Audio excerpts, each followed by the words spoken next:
एक भी जब मस्जिद सरकार के कंट्रोल में नहीं है तो हमारे मंदिर सरकार के कंट्रोल में क्यों नहीं है? क्या जिन लोगों ने राम मंदिर में चोरी किया है इनको आजीवन कारावास होगा क्या? नहीं, ऐसा कोई कानून नहीं है। इसमें किसी की सिटीजनशिप खत्म होगी क्या? नहीं, क्योंकि ऐसा कोई कानून तो है ही नहीं। राम मंदिर में चोरी और आपके घर में चोरी एक बराबर है। हम कैश में डोनेशन ले क्यों रहे और वहाँ पे ऑनलाइन डोनेशन की व्यवस्था कर दें? कैश आएगा नहीं, न रहेगा बांस न बजेगी बांसुरी। इसका मतलब अगर आपको लगता है केवल पंडा पुजारी भ्रष्टाचार करते हैं तो सरकार ने टेक ओवर कर लिया, ये बहाना है कि नहीं करप्शन हो जाएगा। केवल ट्रस्ट बदल देने से, कुछ पदाधिकारी बदलने से क्या चोरी रुक जाएगी? हिंदुओं का पैसा सेकुलर हो गया, वो सरकार लेगी, और बाकी लोगों का पैसा सेकुलर नहीं है, वो उनकी कम्युनिटी के लोग लेंगे। चीन, जापान, सिंगापुर में मकान दुकान में भी चोरी नहीं होती है और भारत में मठ मंदिर में भी चोरी हो जाती है।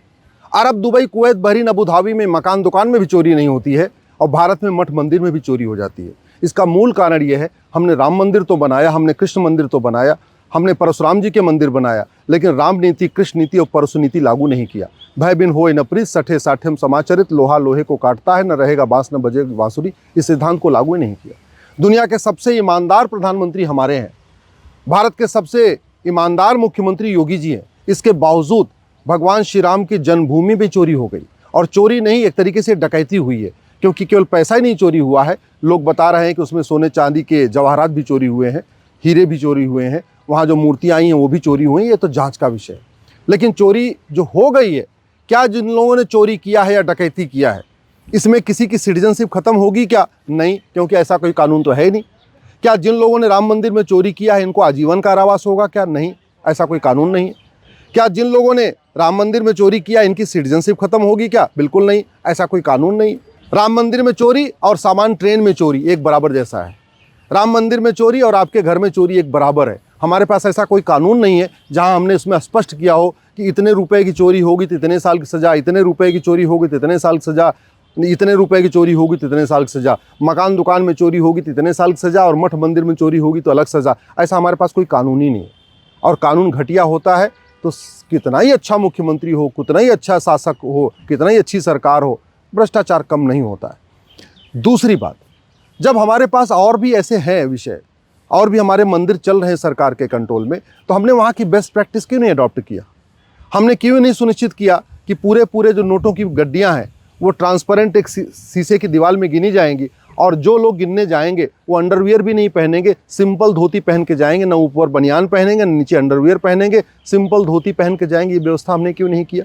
दूसरा, करेंसी को अलग अलग सेग्रीगेट करने के लिए हमने प्रॉपर व्यवस्था क्यों नहीं किया? तीसरा, हम कैश में डोनेशन ले क्यों रहे? जब सब कुछ डिजिटलाइजेशन हो गया है तो हमने वहीं जगह जगह स्टिकर क्यों नहीं लगा रखा है? पूरे जहाँ से दर्शनार्थी गुजरते हैं हर 10 मीटर के ऊपर एक स्टिकर लगा दें और वहाँ पे ऑनलाइन डोनेशन की व्यवस्था कर दें। कैश आएगा नहीं, न रहेगा बांस न बजेगी बांसुरी। अगर कैश ही नहीं आएगा तो लोग चोरी कैसे करेंगे?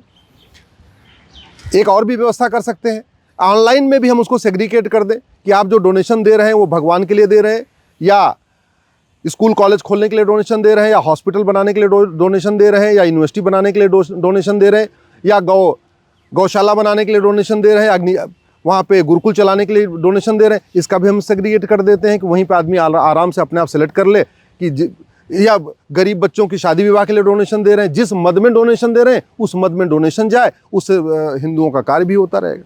और सबसे इम्पॉर्टेंट ये, एक भी जब मस्जिद सरकार के कंट्रोल में नहीं है तो हमारे मंदिर सरकार के कंट्रोल में क्यों नहीं है? क्यों है? एक भी चर्च सरकार के कंट्रोल में नहीं है तो हमारे हज़ारों मंदिर, लाखों मंदिर सरकार के कंट्रोल में क्यों है? क्या केवल हिंदू ही भ्रष्ट होते हैं?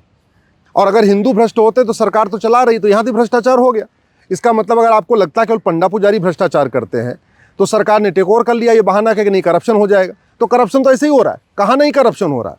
किस मंदिर में करप्शन नहीं हो रहा है? सरकारें जहाँ मंदिर में चला रही हैं, जहाँ मंदिर पर उन्होंने सीईओ बैठा रखा है या कोई चैरिटी कमिश्नर बना रखा है, वहाँ भी लूट हो रही है, वहाँ भी भ्रष्टाचार हो रहा है। सबसे बड़ा एग्जाम्पल तो भगवान श्री राम का मंदिर है। यहाँ क्या क्या हो रहा है?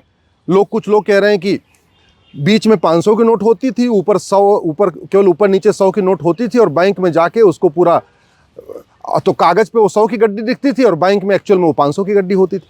कुछ लोग ये भी बता रहे हैं कि 100 की गड्डी करने के बजाय उसमें 125 नोट रखा जाता था, और बाद में बैंक में जाके बैंक वालों से मिली भगत करके बाकी जो पैसा उसको निकाल लिया जाता था। तो जहाँ ये हो रहा है कि गड्डी 100 की बजाय 125 की गड्डी बनाई जा रही है, देखने के लिए ऊपर नीचे 100 रुपये रखा जा रहा है, अंदर उसके 500 भरा हुआ है। जहाँ ऐसी बात आ रही है कि जो सोने चांदी कि जो जवाहरात थे, जो आभूषण थे, वो मिल नहीं रहे हैं। जितनी रामशिलाएं सोने चांदी की आई वो मिल नहीं रही हैं। बहुत सारे ऐसे लोग कह रहे हैं कुछ हीरे जवाहरात भी दिया था मुंबई के लिए और बाकी जगह के अग्रवाल, जैन, माहेश्वरी, मारवाड़ी समाज के लिए, वो मिल नहीं रहा। तो फिर अब इसका अस्थायी समाधान क्या है? केवल ट्रस्ट बदल देने से, कुछ पदाधिकारी बदलने से क्या चोरी रुक जाएगी? या आपको सिस्टम बदलना पड़ेगा? और सिस्टम पहले भी तो हमारे मठ मंदिर चलते थे, पहले क्यों नहीं था? पहले क्या व्यवस्था थी? इसलिए मैं सरकार से निवेदन कर रहा हूँ, सबसे पहले कि यूनिफॉर्म एंडाउमेंट कोड बनाइए, समान धर्मस्थल संहिता। ऐसे नहीं होना चाहिए कि राम मंदिर तो सरकार के कंट्रोल में रहेगा लेकिन जामा मस्जिद सरकार के कंट्रोल में नहीं रहेगी। ऐसा नहीं होना चाहिए कि सिद्धि विनायक मंदिर सरकार के कंट्रोल में रहेगा, हाजी अली दरगाह सरकार के कंट्रोल में नहीं रहेगी। ऐसा नहीं होना चाहिए कि वैष्णो देवी का मंदिर सरकार के कंट्रोल में रहेगा लेकिन हजरत बल की दरगाह सरकार के कंट्रोल में नहीं रहेगी। ऐसा नहीं होना चाहिए कि पुष्कर जी का मंदिर सरकार के कंट्रोल में रहेगा लेकिन अजमेर शरीफ की दरगाह सरकार के कंट्रोल में नहीं रहेगी। ऐसा नहीं होना चाहिए कि कालका जी के मंदिर का सारा चढ़ावा सरकार लेगी लेकिन निजामुद्दीन दरगाह का चढ़ावा सरकार नहीं लेगी। ये एक देश में दो विधान क्यों चल रहे भैया? अगर आपको चर्च नहीं चलाना है, आपको मस्जिद नहीं चलाना है, मज़ार दरगाह से 1 रुपये नहीं लेना, तो आप मठ मंदिर के ऊपर आप शासन को क्यों बैठा रहे हो? क्यों वहाँ पे सरकारी लोगों को बैठा रहे हो? और अगर बैठाना ही है तो पहले कि यूनिफॉर्म एंडाउमेंट कोड बनाओ, समान धर्मस्थल संहिता बनाओ। पैसे कैसे होंगे, पैसे किस काम में आएंगे, पैसे किसके काम में आएंगे? ऐसा तो नहीं हो सकता कि मस्जिद का पैसा, दरगाह का पैसा, मज़ार का पैसा सारे मुस्लिम अपने काम में लेंगे, अपना इस्लाम फैलाने के काम में लेंगे। चर्च का सारा पैसा क्रिश्चियन अपने क्रिश्चियनिटी को फैलाने में लेंगे और जो मठ मंदिर में चढ़ावा आएगा उसको सरकार ले लेगी, उससे सड़क बनाएगी, रोड बनाएगी। क्यों? फिर तो जो मठ मंदिर में पैसा आ रहा है उससे गुरुकुल बनना चाहिए, उससे गौशाला बनना चाहिए, वैसे वेधशाला बनना चाहिए, उससे व्यायामशाला बनना चाहिए, उससे जो है अपना आयुर्वेदशाला बननी चाहिए, उससे भोजनालय बनना चाहिए, उससे लंगर चलना चाहिए, उससे जो है गरीब कन्याओं का विवाह होना चाहिए, उससे वहाँ पे एक विवाह केंद्र बनना चाहिए। फिर तो हिंदुओं का पैसा, जो हिंदू का चढ़ावा, हिंदुओं के काम आना चाहिए। हिंदुओं का पैसा सेकुलर हो गया, वो सरकार लेगी, और बाकी लोगों का पैसा सेकुलर नहीं है, वो उनकी कम्युनिटी के लोग लेंगे। ये जो दोहरा मापदंड है ये ख़त्म होना चाहिए। भारत का संविधान कहता है, आर्टिकल 25 और 26, फ्रीडम ऑफ रिलीजन भी है और अपने अपने धार्मिक स्थानों का रखरखाव का पूरा अधिकार है।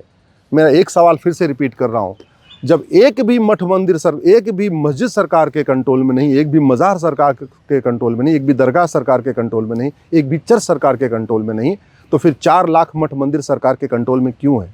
सरकार जब मज़ार, दरगाह, चर्च से और मस्जिद से 1 रुपये नहीं ले रही है तो हमारी लाखों करोड़ की प्रॉपर्टी पे, मठ मंदिरों की, सरकार क्यों कब्जा करके बैठी हुई है? अब समय आ गया है, यूनिफॉर्म एंडाउमेंट कोड बने, दूध का दूध, पानी का पानी हो, और अगर चलाना भी है तो उसका भी एक ऐसा प्रोटोकॉल होना चाहिए, और साथ ही साथ चोरी, डकैती और लूट को जघन्य अपराध घोषित करना चाहिए।